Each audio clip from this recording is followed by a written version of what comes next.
Hi, and welcome to Karen Consulting's online learning series. Today we are doing stress and resilience during a pandemic. In this information session, we'll be talking about how to identify and reduce stress during times of uncontrollable change. I'm going to be turning you over to the PowerPoint now, and I will see you on the other side. Hi, and welcome to Karen Consulting, Stress and Resilience During a Pandemic. In this information session, we'll be talking about how to identify and reduce stress during times of uncontrollable change. So who's Karen Consulting? Well, we are a consulting agency, and we focus on helping you build your resilience and becoming more adaptable to change. We are specifically focused on end-of-life planning and family emergency preparedness and the practical aspects of those things. Now that's not me, as you know, this is me. Hi, this is Gina. I'm Gina Valide, and I am the founder of Karen Consulting. I'm a change specialist who is focused on life transitions and end-of-life planning. To that end, I'm a certified executor advisor and a licensed funeral services pre-planner. And helping you prepare for major life changes is what I do. It's what I'm passionate about, and it's where I find joy in life, and I hope I can make it easier for you to do these kinds of things as well. Now, as you know, what do they say? The only certain things in life are death and taxes. Well, change is also guaranteed. And with change comes stress. And in the midst of a pandemic, this is doubly so. Now, I understand how it feels to be unprepared for a family emergency. Could be job loss, the pandemic, or even death. Now, initially, you're going to feel paralyzed or overwhelmed, just sheer volume of change that's happening right now, whether it's changes at home, on top of changes at work, on top of just the world in general, and it is a lot. Now, it should be simple to know what's needed in this type of situation, but that's totally not the case. Change is stressful, and stress wreaks havoc on our immune system, something none of us wants right now. And that's why it's important to address change and stress. Now, there's a way to be more resilient so stress doesn't paralyze or exhaust you when you navigate this pandemic, and that's what we're going to be covering today. So what are our objectives? Well, at the end of this session, you will be able to describe what change looks and feels like. What stress looks and feels like. Change is part of that. You're going to be able to discuss what it means to be resilient, and you're going to be able to identify how to be more effective when dealing with stress during a pandemic. I'll be giving you some specific tips as we go through, things you can try on for size.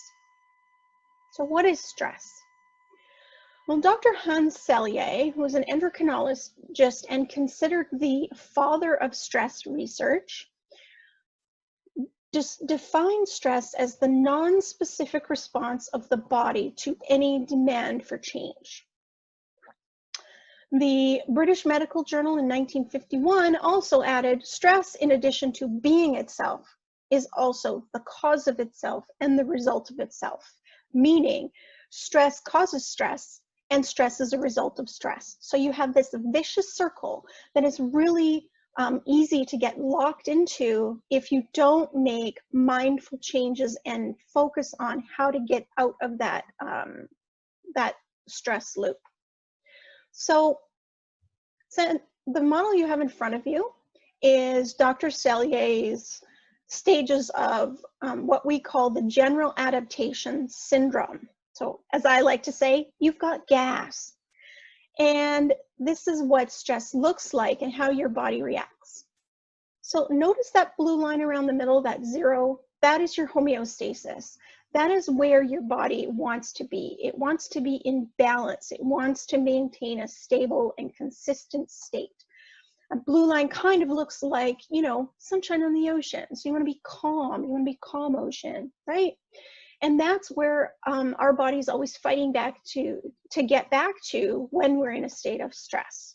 Now, what happens? A stress hits and your body goes into alarm. And this is your fight, flight, or freeze. It's very primal and instinctual, and it's your automatic initial response to a stressor. After that initial alarm, your body goes into stage 2, which is resistance. And this is where your body and your brain respond. Now, this could be a shot of adrenaline to get you out of a situation. It could be shutting down some non-essential functions so that you have energy and focus to deal with other things. It's basically how your body mobilizes to deal with the stress as it fights to get back to normal. It is resisting the stress, okay? Stage 3 is exhaustion. So if stress persists, you will find yourself in a state of exhaustion. And notice that the model here has a nice peak and then it goes back down again. But what happens in a lot of cases, especially with what we're dealing with right now, is you can get up to the top in that state of resistance and stay there. And if you stay there, your plummet into exhaustion is going to be much greater and much more profound.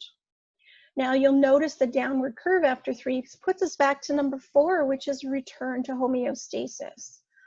If your body doesn't return to homeostasis, what happens is you can continue to fall into, remember I said about stress reducing your immune system, you can fall into illness and eventually even death. That's why it's never a good idea to live in a state of prolonged stress. We want this wave to be a nice, calm sine wave, like low peaks and valleys, okay? Instead of big spikes that stay there. We don't want to plateau. We don't want to plateau at a resistance. We want to be able to come back to homeostasis to recharge and then go back again so that we have the power and the energy to deal with the next stressor that comes along.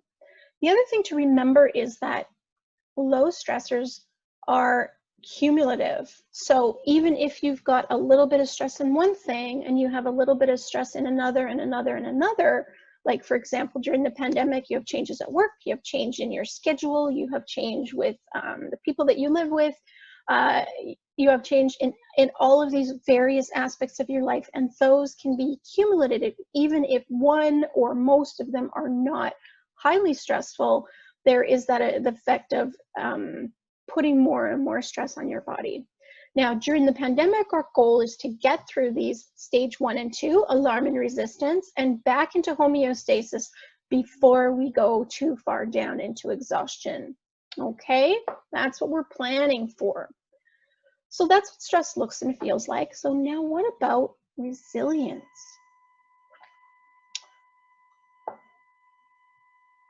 Resilience is the ability to come back stronger when life knocks you down, to find ways to integrate your life experiences in a positive and productive way so that you can move forward. Our ultimate goal is to improve how we move through stress and change and how we integrate those experiences into our lives. So how do we build resilience? Well, it's always best to start small. Start with those small changes and work up to the big ones, like working a muscle or training for a marathon. Okay, there's always going to be stress in your life. So when you're running in a marathon, you don't go out the first day and run the whole marathon. You might start with a block. You might start with a minute or 2 of running, and then you're going to train for a while, and then you're going to do a 5K, then a 10K, then a half marathon, and eventually you'll be strong enough and have the stamina to be able to run a full marathon and maybe even go on to train to be an Ironman. It's really important that you practice these mindfulness techniques of building resilience on something small changes, so that when big changes or emergencies hit, you already have some practice in you're going to automatically do the things you need to do. It's about how we react to stress and change initially, and then how we take that and are mindful about how we respond. We don't want to react. That takes up too much energy. We want to be mindful and we want to respond and have a plan of action and a goal. Because we want to move from emotional state, which is the reaction state, into the response state, because that's the most energy efficient way to do it. Now, the best part of any stressful situation is that we always have a choice about how we expend our energy and how we respond. That's the best part. So where does our energy go? Well, We only have so much energy in a day. Think of yourself like a rechargeable battery, and how we reuse our charge is really incredibly important. Being mindful of how we spend this renewable but limited energy resource is what's key, especially in high stress times. Now, this pyramid you have in front of you is called Maslow's hierarchy of need. Maslow was a psychologist, and he designed this model in 1943. And basically what you'll see is the bottom levels are your basic needs. And the theory behind this model is you need to meet your basic needs before you can go on to your psychological needs and onto your self-fulfillment needs. So those physiological needs are your food, water, warmth, shelter, rest. So sleep is important. Sleep hygiene is really important, right? Sleeping, eating, sleeping. And also included in basic needs is the next level up, which is safety and security. And that's a lot of times with COVID right now, that's what we're feeling, is those security and safety needs are not being met, or we feel a little bit anxious about meeting them. Now, once you have those basic needs met, then you can start working on your psychological needs. These are the activities we feel are necessary, such as work, volunteering, community service, visiting with friends, exercise, those kinds of things that help sustain us and make our life meaningful. And we need to have those met before we can go on to the self-fulfillment needs, okay? And look at other creative material activities. Now, in a pandemic, like I said, we are focused on those basic needs, but normal things can also take a lot more energy, and we need to really pay attention to this. For example, on a normal pre-pandemic day, you may add grocery shopping to your to-do list of 8 different items that you have to accomplish on any day. And that's great. You go to the grocery store, you get it done. Well, now what happens is, as you're at the grocery store, you're also thinking about your safety and your security. You're thinking about maintaining your health, and it can put a lot more stress on you. And therefore, you come out of the grocery store, which is normally a routine, everyday thing, feeling a little bit more exhausted because you've been watching. You want to be making sure that you're mindful of physical distancing, making sure that you're wearing your mask, making sure that you're staying safe and healthy, and these things can really wear on you. So it's important to remember that when you're planning your day, that when you're in a state of great change, you need to make sure that you're not overwhelming yourself with things that might have been routine before but aren't anymore. So maybe that grocery shopping becomes one of 4 items on your to-do list instead of 8, just because you might not have any energy when you're done. So how do we reutilize our rechargeable battery most effectively to make sure we have enough charge to meet all our needs? Well, stress and change use energy in 2 basic ways: feeling and doing, or emotions and actions if you prefer. Now, some emotions like anger, anxiety, and fear take up a lot of energy.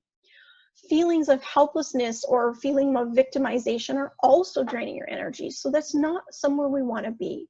Now, if you find yourself in a state of prolonged high emotion, high anxiety or fear or anger, you may find you have no energy left when it comes to implementing a solution to get yourself out of a stressful situation. And that's where the danger lies. We want to leave enough energy in our rechargeable battery every day to work on our solutions. Now, acting on emotions, like I said, it's a response mechanism, and it's highly energy inefficient, and we don't want to be there. We want to be mindful of how we respond in a stressful situation.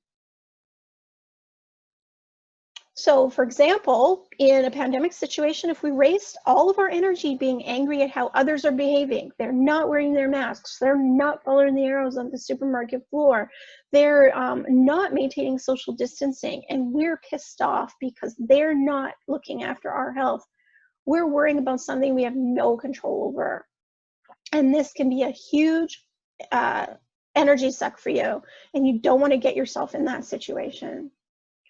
So The trick to reducing stress and building resilience is just becoming aware of how you're responding to stressful situations, and then practicing getting yourself from those emotional draining states into a more practical, action-oriented state that is solution focused.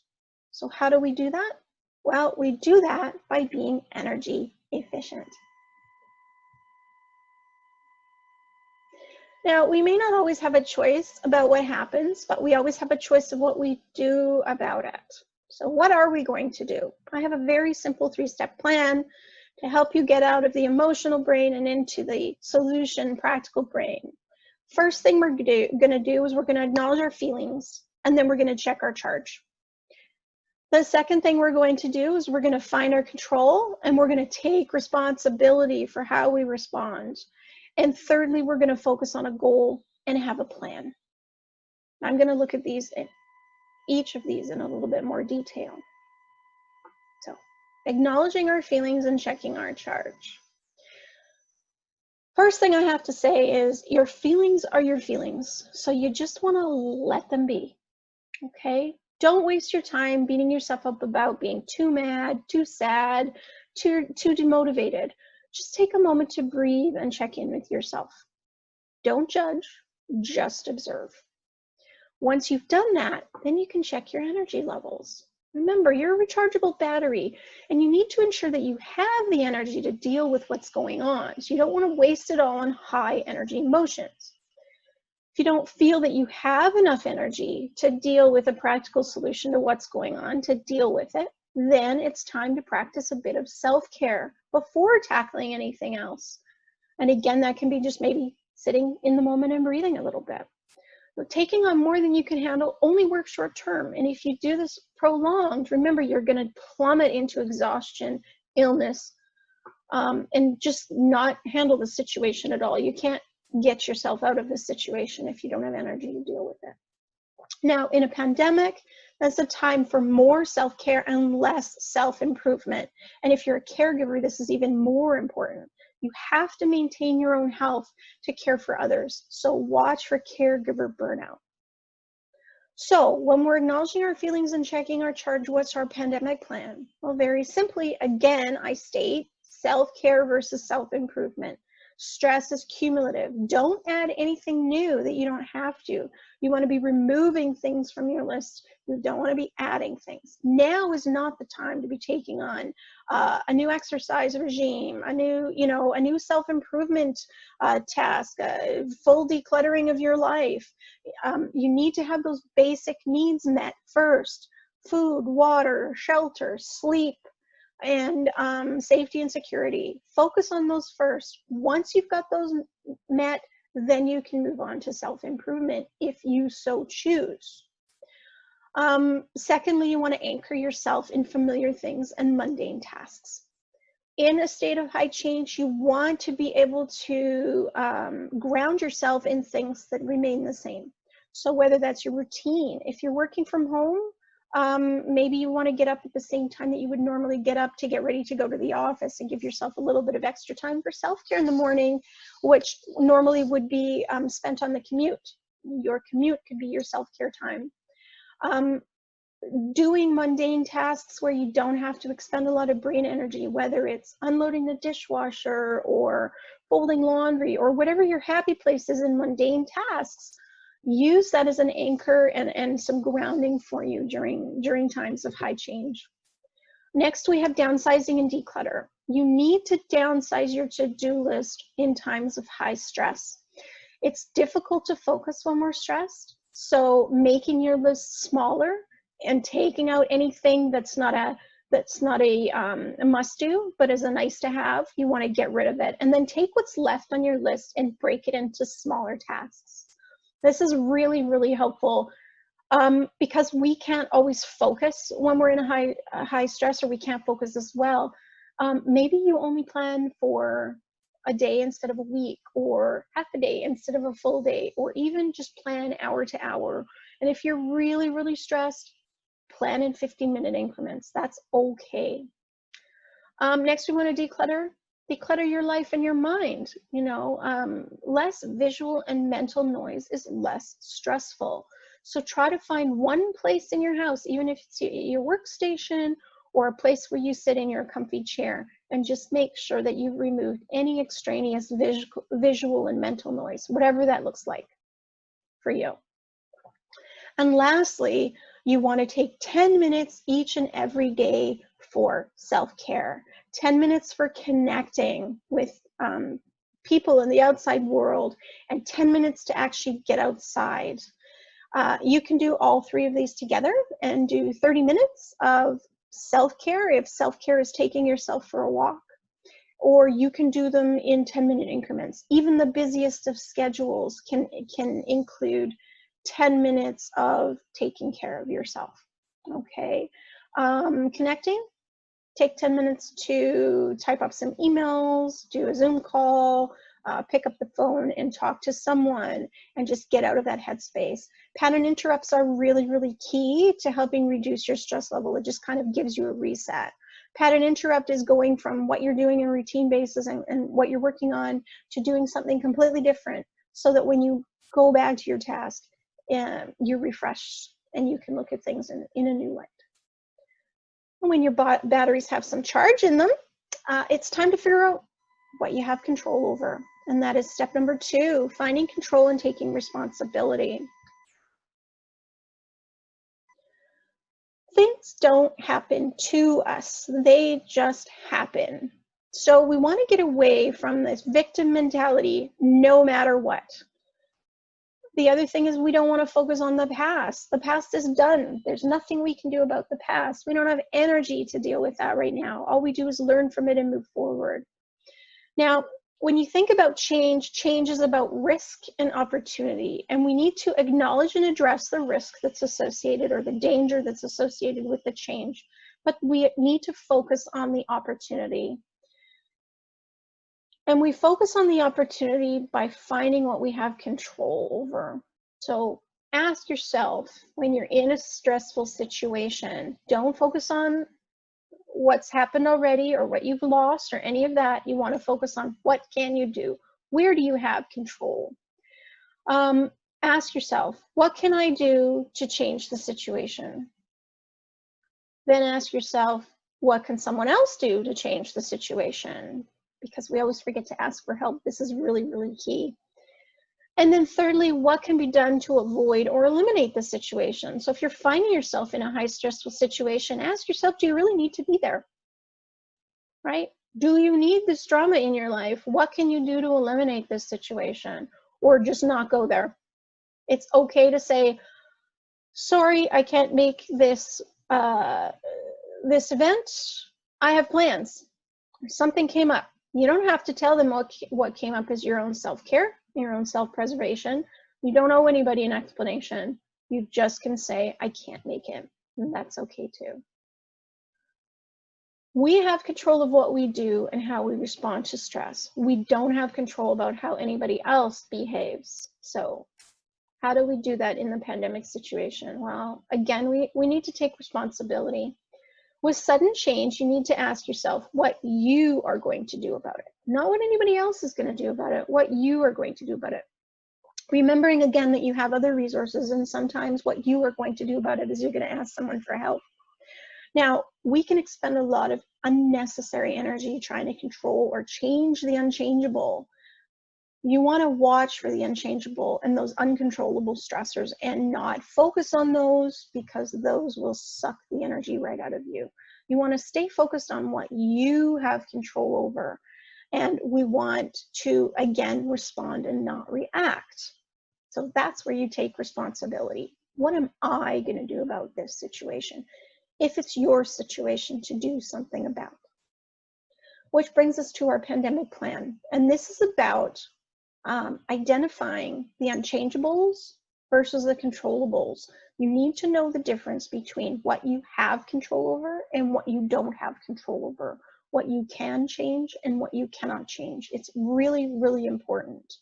For example, We have no control over what's happening in the rest of the world with the pandemic. We have no control over how other people are responding. So when you're sitting there and you're on your social media or you're listening, watching the news, and you're getting angry because people are not social distancing, and you see them partying on the beaches and, you know, doing stuff that's not safe for them and not safe ultimately for you if you're immune compromised, that is just wasting your energy. You want to focus on your controllables, what you can do, because you can't control their behavior. All you can do is make sure that you're physical distancing properly, you're wearing your masks, and that you're taking the time to make sure that your health and safety and the health and safety of those you love is taken care of. You can focus on your daily tasks. You always have control over that, and make choices as to how you expend your energy. You always have control over your behavior. Again, it's about taking responsibility and making sure that you're doing the best that you can do. Your attitude and your behavior sometimes is the only thing you have control over in a stressful situation or in a changing situation, but that's okay.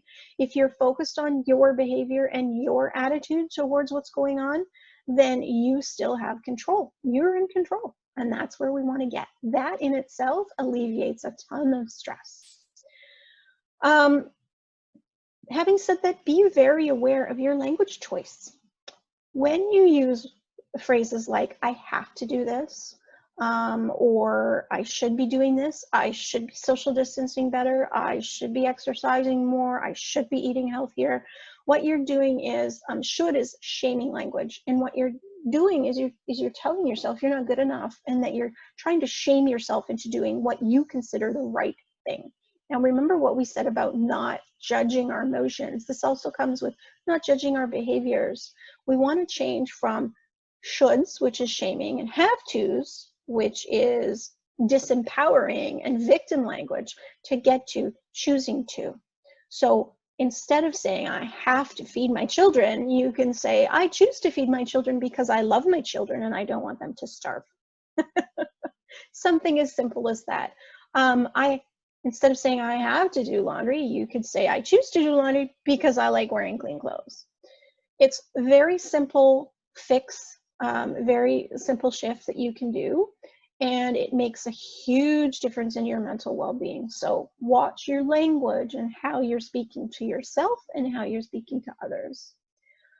You also want to consider limiting your news intake. This is item number 3 on our pandemic plan. Choose an authoritative source. Only watch or check it a couple of times a day. If you find yourself obsessively checking it and it's getting you anxious, try to stop checking it. Make a decision on how you're going to do that. Put something in place that works for you. There's a lot of stuff out there that is going to trigger you emotionally because it's an emotional time.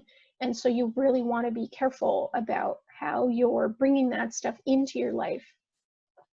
The other suggestion I have is to limit and mute your negativity in your life. If you have a bunch of people in your social media, on your Facebook feed, for example, who are getting really emotional about things and scolding people and just getting really up there in emotional level and feeling like they're a victim or being angry about things, you want to you have the choice to mute that. You can mute them for 30 days. You don't have to unfollow people unless they're always high drama, and you might find after 30 days when they come back online that you just don't want to deal with it. Then you can unfollow. But feel free to mute people for 30 days or to unfollow them for a little while. You don't have to unfriend anybody if you don't want to. But then it becomes your choice and you're taking responsibility. So mute the negativity. If there's someone in your life that you're reaching out to or that's reaching out to you who's really negative, make the conscious choice to shut them down and maybe distance yourself from them a little bit. You want to limit that negativity in your life right now. It's stressful. We don't need it. And lastly, pandemic plan is be kind. Be kind to yourself, first of all. Practice self-care. use kind words, and be gentle with yourself, especially right now. Don't be beating yourself up about feeling demotivated or not getting as much done as you want, or anything like that. Focus on your basic needs and celebrate meeting those basic needs. And also be kind to others. When you see people in a state of hate or fear, they're really struggling. So be the kindest person you can be, and to everyone, and that will really help as well. Step 3, focus on the goal and have a plan. So what does that mean? Well,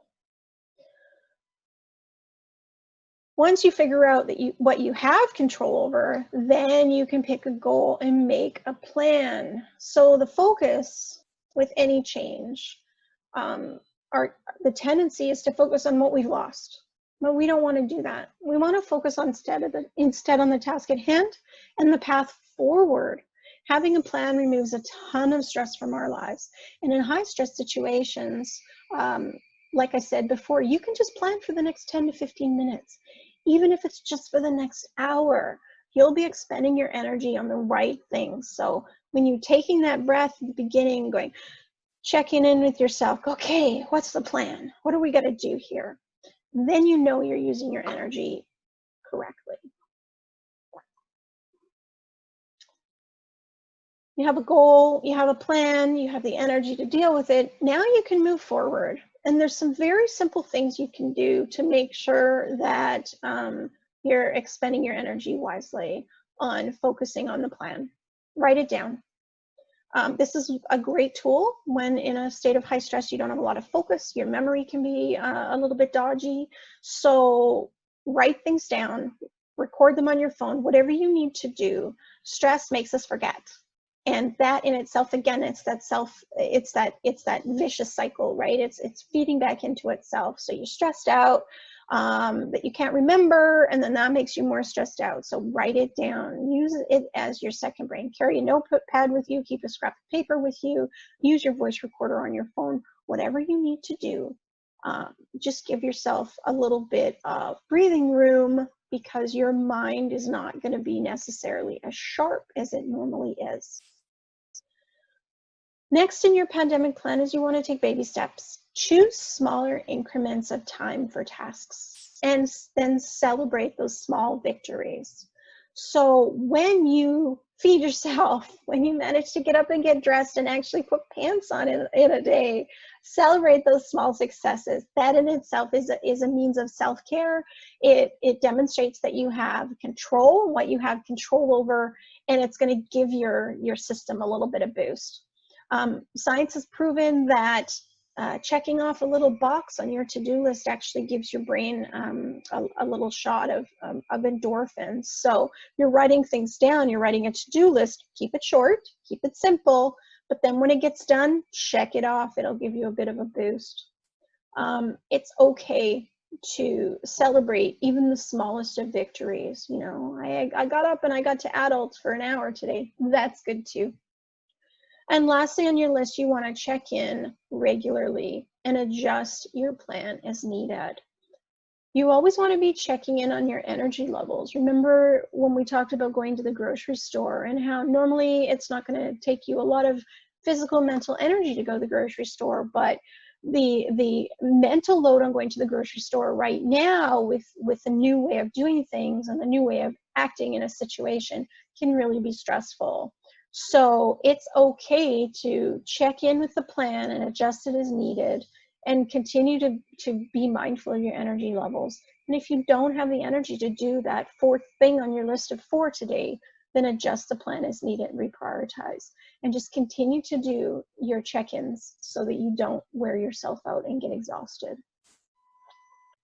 So, in conclusion, remember, change is a process. It's not an event. It takes practice. Resilience is a practice. You want to, remember, you exercise those muscles before you take on big emergencies. You want to be practicing your resilience building for the small things as well. And stress is about balance. We want to get back to that nice calm blue line. We don't want to stay in a state of heightened stress, because that can be exhausting and can lead to illness. Now, sometimes your best path forward is with practical solutions.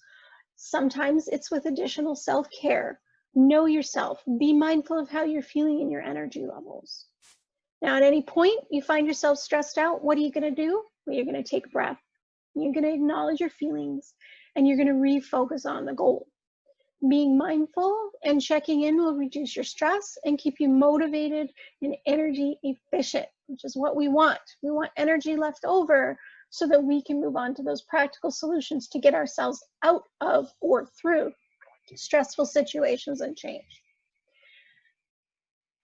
We may not have a choice about what's happening right now, but we always have a choice about what to do about it. Your attitudes and your behavior are what you have responsibility for and what you have control over. So think about that, be mindful, take care of yourself, be good and kind to yourself, and you'll get through any change.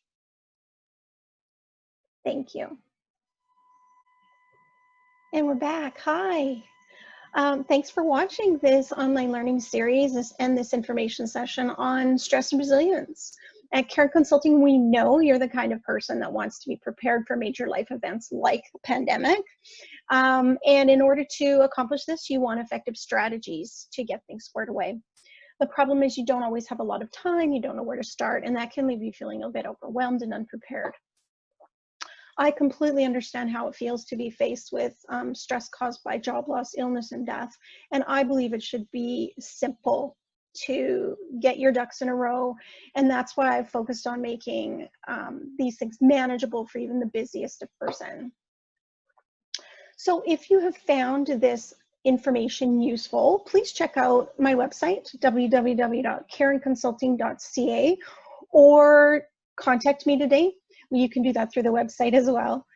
We can set up a free consultation session or just have a discussion. And you can stop worrying about what ifs and what's going on and being stressed out about what's happening, and just start living your life with confidence, knowing you're good to go. And remember, if you're in a bad situation, don't worry, it'll change. If you're in a good situation, don't worry, it'll change. Thanks and have a great day.